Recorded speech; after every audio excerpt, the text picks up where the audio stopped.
Piece, శాంతి. మొదటిదేమో విశ్వాసము, బలహీనత. రెండవది ఇన్స్టెంట్ మెర్సీ, సమయోచితమైన కృప. మొదటిదేమో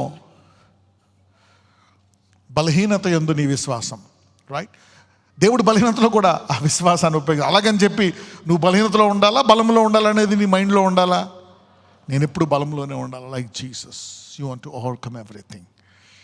రైట్, అలాగని నీకు he will use you in your weaknesses also. He will help you. Peace. కొంతకాలం కొంతమంది అనుకుంటారు కొంతకాలం బాగుంటుంది, కొంతకాలం కష్టాలు, మళ్ళీ కొంతకాలం కష్టాలు, కొంతకాలము శాంతి, కొంతకాలం పరిస్థితులు బాగుంటాయి, కొంతకాలం ఇలా ఇలా ఇలా తట్టుకోలేకపోతున్నాను. అంత బాగుందనుకోవడం మళ్ళీ ఏదో గండం. ఎంతమందికి దీర్ఘకాల శాంతి ఉండాలని కోరుకుంటున్నారు? ఎంతమంది ఇలాగా కింద మీద భయము, వేదన, ఏం జరుగుతుందో తెలియదు, గడిగడి గండం అంటూ ఉంటారు. కొంతకాలం మోటార్ మరి గడిగడి గండం. Let us see how to have constant peace. రోమిల్కి రాసిన పత్రిక, అందరూ బాగున్నారు, ఇప్పుడు అందరూ ఆరోగ్యంగా ఉన్నారు, ఎంతకాలం ఉంటామో ఇలాగా. రోమీలు 8:5-13. Romans chapter 8 from verse 5 to 13. శరీరానుసారులు శరీర విషయముల మీద మనసునంతురు, ఆత్మానుసారులు ఆత్మ విషయముల మీద మనసునంతురు. శరీరానుసారమైన మనసు మరణము, ఆత్మానుసారమైన మనసు జీవమును సమాధానమునై. To be spiritually minded is life and peace. Spiritual mind అనేది జీవమే కాదు, శాంతి కూడా ఇస్తుందంట. ఏమిస్తుందంట? శాంతి. నీకు అర్థం కాదంట శాంతి. కొన్ని విషయాల్లో మనం భయపడతాం, కొన్ని విషయాల్లో మీకు తెలియదు, మీరు భయపడరు, మీకు అర్థం కాదు ఎందుకు భయపడరు. మీకు అదొక శాంతి వచ్చేస్తుంది. ఉదాహరణకి యేసుప్రభు వారు పడవలు అందరూ బాబోయ్ బాబోయ్ అని వాళ్ళు భయపడుతుంటే ఆయన హాయిగా పడుకుంటాడు. ఎందుకు? ఈ తుఫాను సృష్టించిన ఆయన దేవుడు ఆత్మ నాలో ఉంది, నేను దాన్ని గద్దిస్తే అయిపోతుందనే విశ్వాసం ఆయనలో ఉంది కాబట్టి ఆ తుఫాన్లో కూడా హాయిగా పడుకున్నాడు. Sometimes things can be upside down, you can still live in peace. ఆత్మానుసారమైన మనస్సు జీవమును సమాధానమై ఉందంట. జీవమే కాదు, సమాధానం ఉండదంట. పీస్. ఇక్కడ సమాధానం కంటే పవర్ఫుల్ వర్డ్ ఏంటి? పీస్. అంటే సమాధానము, పీస్ అన్నీ ఒకే సెక్షన్కి కలిగిన మాటలు, కానీ సందర్భాన్ని బట్టి ఉంటాయి. అరే నువ్వు ఇక్కడ సమాధాన పడాలా అంటే గొడవ పెట్టుకోకూడదు. పీస్ అంటే, మ్యాన్ ఆఫ్ పీస్ అంటే శాంతంగా ఉండాలి. ఆత్మానుసారమైన మనస్సు.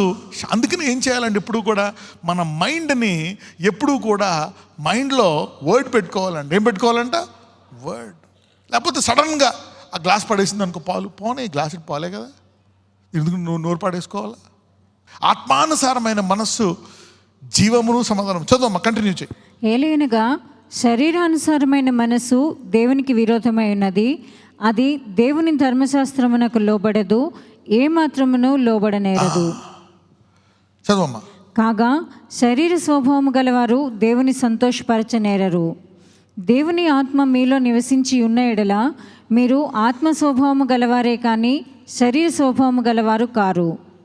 ఎవడైనను క్రీస్తు ఆత్మ లేనివాడైతే వాడు ఆయన వాడు కాడు. క్రీస్తు మీలో ఉన్న ఎడల మీ శరీరము పాప విషయమై మృతమైనది, కానీ మీ ఆత్మ నీతి విషయమై జీవము కలిగి ఉన్నది. మృతులలో నుండి యేసును లేపిన వాని ఆత్మ మీలో నివసించిన ఎడల మృతులలో నుండి క్రీస్తు యేసును లేపిన వాడు చావునకు లోనైన మీ శరీరములను కూడా మీలో నివసించుచున్న తన ఆత్మ ద్వారా జీవింపచేయును. కాబట్టి సహోదరులారా, శరీరానుసారంగా ప్రవర్తించుటకు మనము శరీరమునకు రుణస్థులము కాము.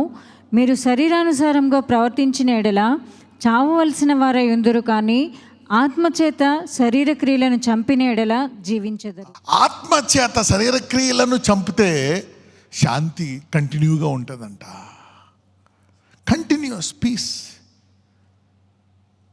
ఓహో, ఈ శరీరం బయటకు వస్తుంది, కోపం బయటకు వస్తుంది, నాలో పాపం చేయాలనే స్వభావం పుడుతుంది, నా కళ్ళు తప్పుదామని వెళ్ళిపోతున్నాయి, నా చేతులు తప్పుదామని వెళ్ళిపోతున్నాయి. సో నేను ఇప్పుడు నా శరీరాన్ని నలగొట్టుకోవాలా? రైట్. నేను చాలా గొప్ప అద్భుతాలు చేశాను, వాక్యం బాగా బోధించాను, పరలోకం పైకెక్కిపోయాను, కానీ నా శరీరం ఎక్కడో ఇబ్బంది పెడుతుంది కాబట్టి నేను ఏం చేయాలా, దాన్ని కొట్టుకోవాలా. అంటే కొంచెం ఉపవాసం ఉండాలా, కొంచెం ఎక్కువసేపు ప్రార్థనలో గడపాలా, కొంచెం దేవుణ్ణి అడగాల. ఎప్పుడైతే నువ్వు ప్రార్థనలో ఉంటావు, ఉపవాసంలో ఉంటావో, ఆత్మ శరీరాన్ని జయిస్తుంది. అప్పుడు నీకు అవకాశాలు కూడా రావంట. చూసారా? యు సీ దట్ నా. So continuous peace is when you attack your body. చూసుకోవాలి నీ బాడీని. రైట్, అరే మా తమ్ముడిని ఇలాగనేసాను, మా అన్న ఇలాగనేసాను, నా తల్లిదండ్రులతో ఇలా మాట్లాడుతున్నాను, నేను అందరితో గొడవలు పెట్టుకుంటున్నాను. రైట్ నరగొట్టుకోవాలి. ఒక 2 రోజులు ఆఫ్, ప్రే, ఫాస్ట్, అప్పటికప్పుడు చేసేసుకోవాలి. Finish, then you will have peace. Planning చూసాం అనమాట. అరే ఈ వారం అంతా శాంతిగా ఎందుకుంది, ఎందుకంటే అంతకుముందు నేను 3 రోజులు బాగా ప్రార్థన చేసుకున్నాను, అందుకని ఈ వారం రోజులు నడిచింది. ఆ తర్వాత మళ్ళీ నాకు ఇలా అయిపోయింది. వావ్, నేను ఇప్పుడు ప్రతిరోజు ఇలా చేస్తే బాగుంటుంది కదా, ప్రతిరోజు శాంతికరంగా ఉంటుంది కదా. కొంతమందికి ఎవ్రీడే డైట్ సరిపోదు, ఎక్స్ట్రా డైట్ తీసుకోవాలా. అవునా? ఓ వీక్గా ఉన్నావు నువ్వు, should take extra calcium tablets, take more iron, potassium, B12 deficiency ఉంది, వైటమిన్ D డెఫిషియన్, ఎండలోకి వెళ్ళు, పాలు తాగు, వెన్న తిను, all this things you should take the. Doctor చెప్తారు, come on, take this vitamins. అదే రీతిగా ఈ శాంతి ఎలాగా, ఎప్పుడు శాంతంగా ఎలాగ ఉండాలా మీరు గుర్తుపెట్టుకోండి. ఎప్పుడు కూడా శాంతిగా ఉంటేనే మనం డెవలప్ అవుతాం. దావీదు ఎందుకు కట్టలేకపోయాడు మందిరం? ఎప్పుడు యుద్ధాలే. సొలొమోను కాలంలో యుద్ధాలు ఉన్నాయా? అందుకే అంత చక్కటి మందిరం కట్టగలిగాడు. If you want to do something powerful, ఒకవేళ నీ కుటుంబాన్ని చక్కగా, పిల్లలు అందరూ చక్కగా పైకి రావాలనుకుంటే శరీరాన్ని నలగొట్టుకో. ఇద్దరు శాంతంగా ఉంటే పిల్లలు చక్కగా ఎదుగుతారు, కుటుంబం బాగుంటుంది, ప్రశాంతంగా ఉంటుంది. Then you can do some, plan చేయొచ్చు. You can plan some good things in your life. Jealousy like that, తారాజు వల్ల సర్ర లేగుతున్నారు అనుకో, ఏముంటుంది? ఏం ప్లాన్ వస్తుంది నీకు మైండ్కి? అందుకని peace, try to beat your body and continue your peace. Planning చేసుకోవాలి. రైట్, ఓ వారానికి నేను ఎప్పుడు చెప్తూ ఉంటాను, వారానికి 2 రోజులు fasting. So you got peace, you can think, చక్కగా ఆలోచించుకోవచ్చు. నువ్వు ఆ శరీరాన్ని నలగొట్టుకుంటే మిగిలిన రోజులు, 3 రోజులు శాంతి ఉంటుంది. అలాగనే 3 రోజులు ప్రార్థిస్తావు, కానీ ఎక్స్ట్రా డైట్ తీసుకున్నావు నువ్వు. ట్యూస్డే ఆ ఫ్రైడే తీసుకున్నావు, ఫ్రైడేది సాటర్డే సండే ఉంటుంది. ఆదివారం గుడికి వెళ్ళడానికి ఉపయోగపడుతుంది, శోధనలు రాకుండా. ఆ సండే వాక్యం వినడానికి ఉపయోగం ఉంటుంది నీకు. మండే కొంచెం వీక్ అవుతావు, మళ్ళీ ట్యూస్డే ఫాస్టింగ్ చేస్తావు, then you will be strong. మళ్ళీ 3 రోజులు సరిపోతుంది. ఎంతమందికి అర్థమవుతుంది చేసేది? This is how you continue your peace. నువ్వు పడిపోయినా, పాపంలో పడినా నీకు పీస్ ఉండదు. అఫ్ కోర్స్ ఇన్స్టెంట్ మెర్సీ ఇస్తాడు, బట్ స్టిల్ ఈ దినము నుంచి మీ శరీరాన్ని నలగొట్టుకుని శాంతి కొనసాగును గాక. You can do that. So you will have peace. Number 4, diligent in meditating day and night. పగలు రాత్రి ధ్యానములో చురుకుగా ఉండుట. మొదటి పాయింట్ ఏం చూసాం మనము? విశ్వాసము, బలహీనత, సమయోచితమైన కృప. రెండవది, మూడవది ఏంటి? శాంతి. ఎలాగ శాంతిని కొనసాగించాలా అనేది మనం చూసుకున్నాం. How we can live peacefully. నాలుగోది, పగలు రాత్రి ధ్యానములో ఎలా చురుకుగా ఉండాలా, ఎలా చురుకుగా ఉండాలా. అసలు ఇది ఎక్కడుంది? ఇది కీర్తనలు 1వ అధ్యాయం 2-3 చదువుదాం. యెహోవా ధర్మశాస్త్రమునందు ఆనందించుచు దివారాత్రము దానిని ధ్యానించువాడు ధన్యుడు. యెహోవా ధర్మశాస్త్రమునందు ఆనందించుచు. రైట్. దుష్టుల ఆలోచన చొప్పున నడవక, పాపుల మార్గమున నిలువక, అపహాసకులు కూర్చుండు చోటన కూర్చుండక. అసలు ఈ కూర్చోకుండా ఉండాలి అంటే, ఈ 2 ఉండాలి అంటే ఏం చేయాలి? ముందు 2వ దాంట్లో ఉంటుంది, యెహోవా ధర్మశాస్త్రమందు ఆనందించాలంట. అంటే ఎంతో కొంత జాయ్ ఉండాలంట. మీకు ఇష్టమైన ఏదైనా చేస్తున్నప్పుడు you will rejoice a bit more. ఆనందించు, అది కొంచెం జాయ్ ఉండాలంట. ఆనందించు, దివారాత్రము ధ్యానించేవాడు. పగలో రాత్రి ఎలా ధ్యానిస్తాము?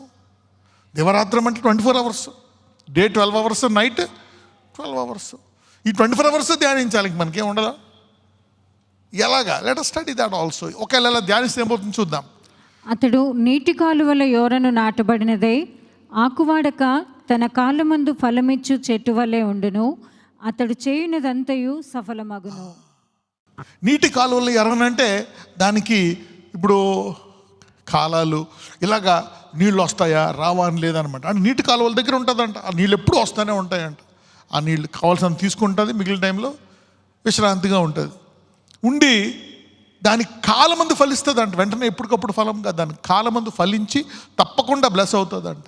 అది చేయనదంతా ఫలం అవుతుందంట. ఆ టైం వచ్చినప్పుడు నీకు కావాల్సినవన్నీ నువ్వు చేసుకుంటావు, విజయవంతంగా దేవుడు చేస్తాడంట. దీనికి కీ ఏంటంట, పగలు రాత్రి దినమంతా నడిపిస్తుందంట పొద్దున పడ్డ డోసు. ఉదాహరణకి రోజంతా బలం ఉండాలి నీకు. ఎంతసేపు తింటారు పొద్దున్న? మహా అంటే 15 నిమిషాలు మ్యాక్సిమం. కొంతమంది 4 నిమిషాలు 5 నిమిషాల్లో కూడా ముగిచ్చేస్తారు. 15 నిమిషాలు తిన్నామంటే సాయంకాలం దాకా నడిపిస్తావు, మధ్యాహ్నం దాకా బండి నడిపిస్తావు. మళ్ళీ మధ్యాహ్నం ఏం తిన్నామంటే రాత్రి దాకా నడిపిస్తావు. మళ్ళీ రాత్రి ఏం తిన్నామంటే 15 నిమిషాలు తిని 24 గంటలు బండి నడిపిస్తున్నావా లేదా? The same thing if you do. పొద్దున్న నువ్వు ప్రార్థించి ఆ బైబిల్ చదువుకుంటే దినమంతా అది కాపాడుతుందంట వాక్యం.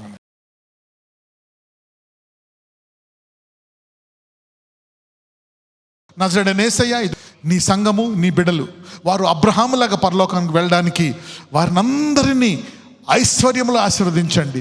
ఎక్కడెక్కడైతే ప్రజలు ఇందులో పాల్గొన్నారో నాయన, ఇదిగో వారు ఆర్థికంగా నీ అడుగు వాటికంటే ఊహించు వాటికంటే అత్యధికంగా ఇచ్చు దేవుడు కాబట్టి నజరేయుడైన యేసయ్య వీళ్ళందరినీ ఆర్థికంగా అడుగు వాటికంటే ఊహించు వాటికంటే అత్యధికంగా వారికి దయచేయమని నజరేయుడైన యేసయ్యను ప్రార్థిస్తున్నాము తండ్రి.